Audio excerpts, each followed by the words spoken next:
Si tu as cliqué sur cette vidéo, c'est que tu as une chaîne YouTube et c'est que tu publies des vidéos régulièrement, mais malheureusement, tu n'as pas de résultats, tu n'as pas plus de vues, tu n'as pas plus d'abonnés sur tes vidéos. Dans cette vidéo, on va voir ensemble pourquoi est-ce que les gens ne regardent pas tes vidéos et qu'est-ce que tu devrais faire à la place. C'est parti. Salut, c'est William, bienvenue sur cette nouvelle vidéo, bienvenue sur ma chaîne YouTube. Alors ici sur cette chaîne, je te partage les outils et les stratégies pour bâtir ton influence sur YouTube. Alors la première raison, pour être totalement objectif et franc avec toi, c'est simplement parce que ta vidéo n'est pas bonne. God have mercy upon us. Soyons honnêtes, soyons francs. Tout créateur de contenu pense que sa vidéo est bonne, sa vidéo est la meilleure et c'est normal. Tu as mis de l'effort dedans, tu as acheté un matériel, tu as installé ton matériel, tu as mis la lumière, tu as fait tout ce qu'il faut, tu as enregistré ta vidéo, tu as monté ta vidéo, tu as publié ta vidéo et bam, tu n'as pas de vues. Alors pourquoi est-ce que je dis que ta vidéo n'est pas bonne? Parce qu'en fait sur YouTube, il faut prendre du recul. Il ne faut pas prendre les résultats avec des émotions. Arrêtons de dire que l'algorithme ne pousse pas mes vidéos à plus de gens, etc. etc.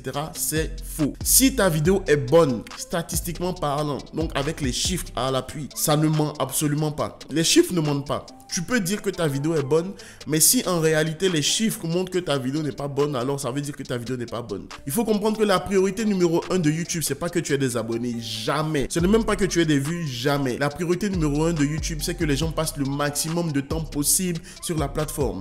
Alors si toi, en tant que créateur de contenu, tu permets à YouTube de maintenir les gens sur la plateforme, c'est à ce moment-là que tu vas montrer ta vidéo à plus de gens. Ça, c'est d'abord la base, la fondation que tu dois avoir pour comprendre tout ce qu'on va dire dans cette vidéo. Et ce que je voudrais dire ici, c'est que le temps et l'effort que tu mets dans tes vidéos, c'est pas ça qui fait une vidéo de qualité.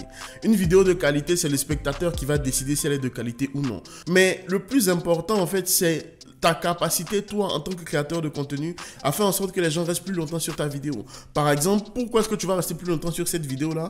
Parce que je t'explique pourquoi est-ce que les gens ne regardent pas tes vidéos. Donc, ça t'intéresse parce que si tu es dans ce cas-là, tu auras envie de regarder cette vidéo jusqu'au bout. Ce que je te conseille de faire d'ailleurs, et de prendre le maximum d'informations possibles pour mettre en pratique sur ta chaîne et sur tes prochains contenus afin que d'autres personnes voient ta vidéo. Et quand tu vas voir cette vidéo, que tu vas liker, que tu vas mettre un commentaire ou alors que tu vas partager aux autres personnes, mais bien évidemment, tu vas se dire, ah, ça c'est un bon signe, ça veut dire que cette vidéo-là plaît à plus de gens, donc je vais la partager à plus de gens. Deux choses que tu dois regarder pour savoir si ton contenu est de qualité ou non. Ce sont les deux éléments très importants que YouTube prend en compte pour montrer tes vidéos à plus de gens. On a le CTR, donc en anglais Click-Through Rate, donc c'est le taux de clic par rapport à tes miniatures qui sont affichées. Donc je prends un exemple très simple.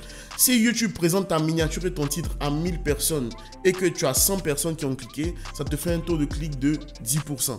Ok, je vais te l'expliquer tout à l'heure, mais c'est ça en fait le taux de clic. Tu le retrouves dans tes statistiques YouTube. Moi, j'ai certaines vidéos où j'ai un taux de clic de 2%. Donc, bien évidemment, YouTube n'a pas montré ma vidéo à plus de personnes. J'ai des vidéos, j'ai des taux de clic à 9%, 10%, 15%. Il y a même des jours, parce que le taux de clic varie chaque jour, où mon taux de clic est à 25%.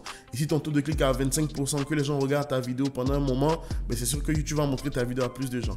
Après le taux de clic, le deuxième élément, c'est la rétention d'audience. Audience retention en anglais, rétention d'audience ou alors pourcentage de vidéos vues. Si ta vidéo fait 10 minutes et que les gens la regardent pendant 1 minute, ça fait une rétention d'audience de 10%, ce qui est très bas. Et si tu as 10% de rétention d'audience, c'est sûr que les gens ne vont pas rester sur tes vidéos.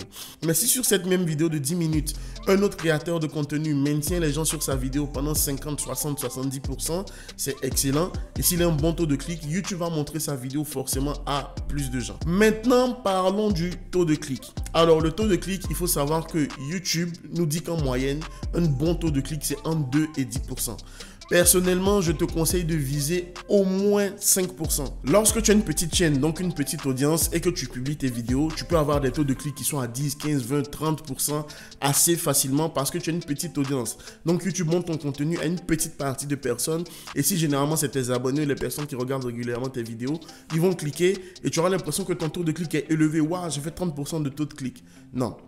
Plus YouTube va montrer tes vidéos aux gens, plus ton taux de clic va baisser. Donc, si jamais tu publies ta vidéo, tu vois que tu as 15 vues et que tu as un taux de clic de 30%, c'est pas représentatif. Donc, tu n'as pas besoin de t'exciter parce que tu vois ça, c'est tout à fait normal. Mais si, lorsque tu publies tes vidéos, tu as 10 000 vues et que tu as un taux de clic de 30%, alors là, c'est énorme. Tu es un génie sur YouTube. Continue comme ça. Donc, ton taux de clic est super important. Comment améliorer son taux de clic? Bosse à fond sur ta miniature. Beaucoup de créateurs de contenu passent du temps sur le contenu et n'ont plus d'énergie après pour réfléchir sur la miniature. Petit conseil que je te donne, fais ta miniature et ton titre avant même de penser à tourner ta vidéo. C'est ce que je fais à chaque fois. Je réfléchis d'abord à la miniature et à mon titre avant de tourner les vidéos. Parce que si les gens ne cliquent pas sur mes vidéos, YouTube ne va pas le montrer à plus de gens. C'est tout à fait normal. La rétention d'audience, donc, ou bien audience retention, ça va varier en fonction de la durée de ta vidéo. Alors, ça sera très difficile si une vidéo de 3 heures d'avoir une rétention d'audience de 50%, c'est tout à fait normal.